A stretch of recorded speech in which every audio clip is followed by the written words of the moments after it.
Hello बच्चों, let's see the question. Phytochrome in plants is sensitive to option A is saying green light, option B is saying blue light, option C is saying red light, option D is red and far-red light.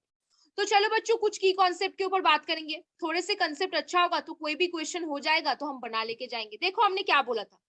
ये जो phytochrome है ये basically कैसे type of pigment है. Basically ये chromoprotein है. क्या है? एक क्रोमोप्रोटीन है. फाइटोक्रोम पे जो लाइट सेंसिटिव पार्ट होता है उसको हम क्या बोलते हैं? क्रोमोफोर बोलेंगे. उसको हम क्या बोलेंगे? क्रोमोफोर बोलेंगे. वहां पे एक स्मॉल प्रोटीन बाउंडेड रहता है. क्या रहता है? एक स्मॉल प्रोटीन वहां पे क्या रहता है? बाउंडेड रहता है. स्मॉल प्रोटीन बाउंडेड रहता है. उसके दो कन्वर्टिबल फॉर्म होता है. कौन कौन? एक है पीआर और दूसरा कौन है? पीएफआर. अब देखो बच्चों जो पीआर होगा वो बेसिकली रेड लाइट के बारे में बात किया है. 680 नैनोमीटर का होता है. क्या होता है? रेड लाइट के बारे में बात किया है. अब ये जो पीआर होता है वो ज्यादा लाइट लेकर किसमें कन्वर्ट होता है? पीएफआर में कन्वर्ट होता है. पीएफआर क्या होता है? पीएफआर बेसिकली 720 नैनोमीटर का होता है और ये बेसिकली फार रेड लाइट को बोला जाता है. किसको? फार रेड लाइट को. जब देखो लॉन्ग डे प्लांट में जब डे ड्यूरेशन ज्यादा है तो लाइट भी उसको ज्यादा मिलेगा तो उस लाइट को एब्जॉर्ब करके पीएफआर भी ज्यादा बनेगा. तो इसके लिए क्या होगा? PFR more than of PR होगा. तो इसका जो इक्वेशन है पीएफआर बाय पीआर क्या हो जाएगा? More than 1.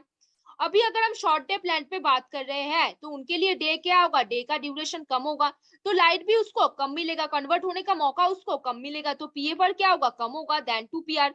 तो क्या हो जाएगा? पीएफआर बाय पीआर क्या होगा? लेस देन 1 होगा. तो ये जो पीआर है और ये पीएफआर है ये लाइट के हेल्प से कन्वर्टिबल हो रहे हैं. तो ये जो फाइटोक्रोम जो होते हैं बेसिकली दोनों चीजों में ज्यादा डिपेंड करते हैं. किस लाइट पे? रेड लाइट पे. और किस लाइट पे? फार रेड लाइट पे. बच्चों हमने एक बात की थी जब हम फोटोसिंथेसिस पढ़ते थे तब हमने एक बात की हुई थी कि जो लाइट होता है जैसे हमने एंगेलमैन का एक्सपेरिमेंट देखा था उस लाइट के हर एक पार्ट प्लांट के लिए इंपॉर्टेंट नहीं होता. हमने देखा था वहां पे 400 टू 700 नैनोमीटर इंपॉर्टेंट है. अब वो 720 भी हो सकता है और ये 400 390 भी हो सकते हैं. इसमें कोई बाधा धरा नहीं है कि ये 400 से 700 ही होना चाहिए. वहां पे हमने सिर्फ इतने दूर का जो वेवलेंथ का लाइट है जो वाइब्योर कहलाता है उस वो लाइट सबसे ज्यादा इंपॉर्टेंट होता है प्लांट के लिए. अभी अगर आप रेड लाइट से थोड़े साइड में जाओ तो वहां पे आता है फार रेड. तो ये जो फाइटोक्रोम है वो रेड लाइट और फार रेड लाइट पे क्या होते हैं? ज्यादा सेंसिटिव होते हैं. फार रेड लाइट पे क्या होंगे? ज्यादा सेंसिटिव हो जाएंगे. तो देखो बच्चों क्वेश्चन में वापस आओ.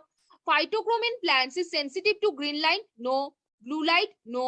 Red light? No. सिर्फ रेड लाइट नहीं, रेड एंड क्या? फार रेड दोनों होना चाहिए साथ में. कम्युलेटिव इफेक्ट शो करेगा.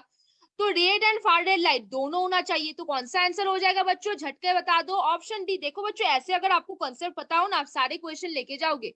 Phytochrome in plants is sensitive to कौन से लाइट में? Red and far red light. कौन से लाइट में? Red and far red light. तो कौन सा ऑप्शन यहाँ पे सही हुआ? ऑप्शन डी बिल्कुल सही. तो होपफुली बच्चों you understand this question very well. Best of luck बच्चों.